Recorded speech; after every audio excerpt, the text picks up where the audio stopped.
బడ్జెట్లో 7,600 కోట్లు జమ. రేవంత్ సర్కార్ గుడ్ న్యూస్.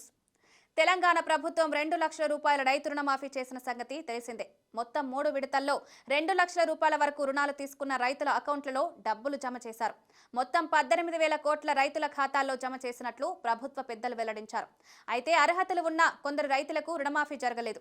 రేషన్ కార్డులు లేకపోవడం, ఆధార్, బ్యాంకు ఖాతాల్లో పేర్లు, నంబర్లు తప్పుగా ఉండడం వంటి కారణాలతో కొందరు రైతులకు మాఫీ వర్తించలేదు. దీంతో స్పెషల్ డ్రైవ్ నిర్వహించిన వ్యవసాయ అధికారులు వారి వివరాలు సేకరించారు. తాజాగా ఆయా రైతులకు వ్యవసాయ శాఖ మంత్రి తుమ్మల నాగేశ్వరరావు తీపి కబురు చెప్పారు. వివిధ కారణాలతో తెలంగాణ వ్యాప్తంగా 3 లక్షల మంది రైతులకు రైతు రుణమాఫీ జరగలేదని అన్నారు.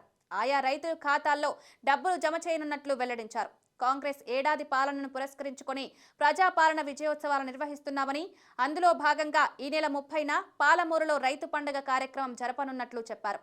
ఈ కార్యక్రమం వేదికగా రైతుల ఖాతాల్లో డబ్బులు జమ చేస్తామన్నారు.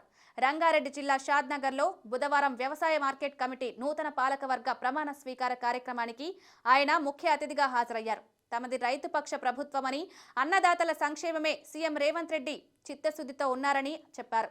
తెలంగాణ బడ్జెట్లో వ్యవసాయ రంగానికే 47,000 కోట్లు కేటాయించినట్లు చెప్పారు. ఈ బడ్జెట్లో రుణమాఫీకి 18,000 కోట్లు, రైతు బంధుకు 7,600 కోట్లు వెచ్చించినట్లు తెలిపారు. అర్హతలు ఉన్న కొందరు రైతులకు రుణమాఫీ జరగలేదని, వ్యవసాయ శాఖాధికారులు గత 3 నెలలుగా అటువంటి రైతుల వివరాలు సేకరించినట్లు చెప్పారు. వారి తప్పులను సరిచేసి ఖాతాల్లో డబ్బులు జమ సిద్ధమైనట్లు వెల్లడించారు. ఈ నెల 30న ఆయా రైతులందరికీ రుణమాఫీ జరుగుతుందన్నారు. రైతు భరోసా పథకం పైన కీలక అప్డేట్ ఇచ్చారు మంత్రి తుమ్మల. రుణమాఫీ పూర్తి కాగానే త్వరలోనే రైతు భరోసా పథకాన్ని అమలు చేయనున్నట్లు చెప్పారు.